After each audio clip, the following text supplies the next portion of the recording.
I can still hear the screams in my head, even after all these years. They weren't the loud kind that echoed through the village, no, they were the silent, desperate gasps of fear that seeped into your bones. We all knew when the prince's riders came, something terrible followed. The prince's name was Kofi, and his reputation spread like wildfire. He was not just any prince. He was feared, hated, and shunned. His smile never reached his eyes, and his promises were made of sand, crumbling when touched. They said his heart was as dark as the night when the moon hides behind the clouds. I was there that night. The night he found the girl named Abina. She was known for her beauty and her kindness. She had fallen in love with a farmer's son, Kojo. They would meet by the riverbank when the sun dipped low and the sky turned red like fire. But Kofi found out. He wanted Abina for himself, not because of love, but because he wanted to own what others cherished.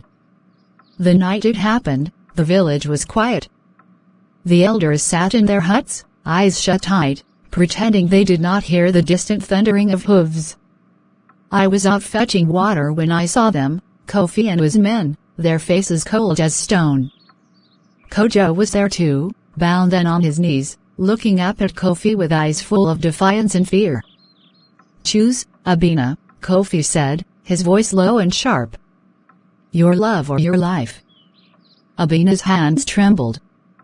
Tears streamed down her face as she looked at Kojo. But before she could speak, Kofi nodded to one of his men.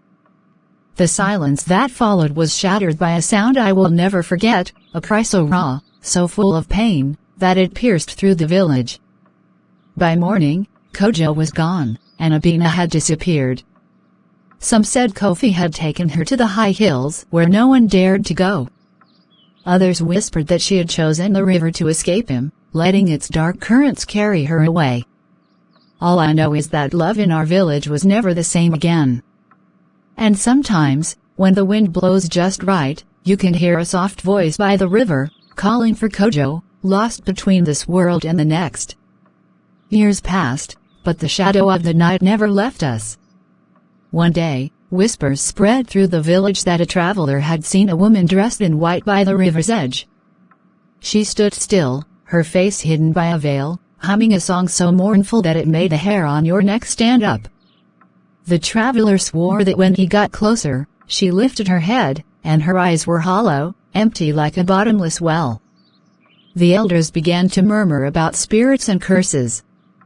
The river, once a place of laughter and life, grew silent. No one dared go near it after dark, not even the bravest hunters. But I, driven by a need for answers, crept there one evening as the sun sank and the shadows stretched long. There she was, Abina, or what was left of her. She stood on the riverbank, her hair wild and matted, her white dress flowing in the breeze. When she turned to me, I felt my legs freeze. Her lips parted, but no words came out. Instead, a haunting wail filled the air, pulling me toward the water with a force I couldn't fight. I stumbled back just in time as the current seemed to reach for me, icy fingers trying to drag me under. "Kojo," she whispered, her voice like the wind. "Where are you?" I ran then, faster than I'd ever run before, not daring to look back. The village heard my tale, and from that day on, no one ever spoke of love by the river. And when night fell,